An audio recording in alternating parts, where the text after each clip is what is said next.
Around 600 BC, that's a really long time ago, King Nebuchadnezzar of Babylon conquered Israel and took a lot of their really smart and good-looking people captive.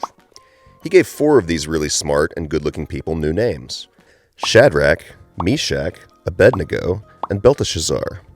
But we know that last guy by his Hebrew name, Daniel. They were different than all the other wise guys. Not only were they Jewish, but they were completely devoted to serving the one and only God. The king had a dream. It was a trippy dream about a big statue made of all different kinds of metal. The king's face in the dream was made of gold, and the only one who could interpret it was Belteshazzar, Daniel, which he did. He thanked Daniel, made him CEO of Babylon, and sent his 3 friends there to manage the place. Flash forward a few years, and the king just can't get this gold statue dream out of his head. So he builds a really big one and makes everyone bow down to it, which of course everyone does, except for Shadrach, Meshach, and Abednego.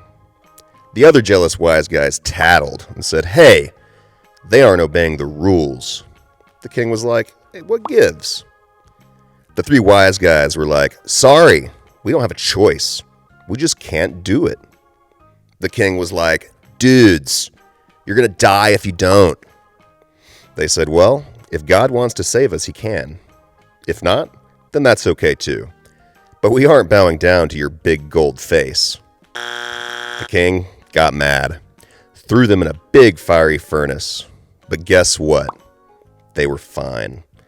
The king was shocked and said, "I thought we only threw in 3 of them. Who's the 4th? Get him out of there." "Wow, you guys.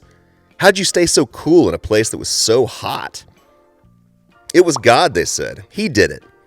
Then the king said, "Wow." He then decreed that everyone should worship the God of the Jews. Daniel never forgot this courageous act from his 3 friends.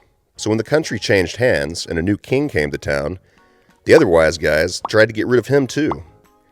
They had the new king make a law that said that everyone had to pray to the king only.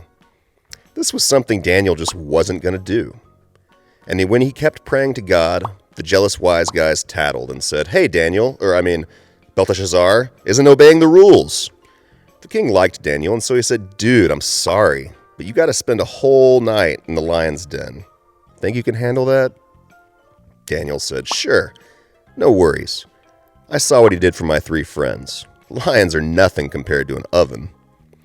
So they sealed him in, and the next morning, guess what? They were all chilling out. The cats were probably even purring. The king said, "Dude, your God is awesome. Come on out.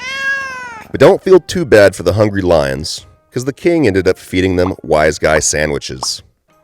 The point here is that when you show courage, God shows up.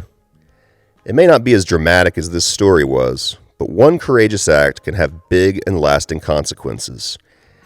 And that's the story of Daniel and his 3 cool, hot friends.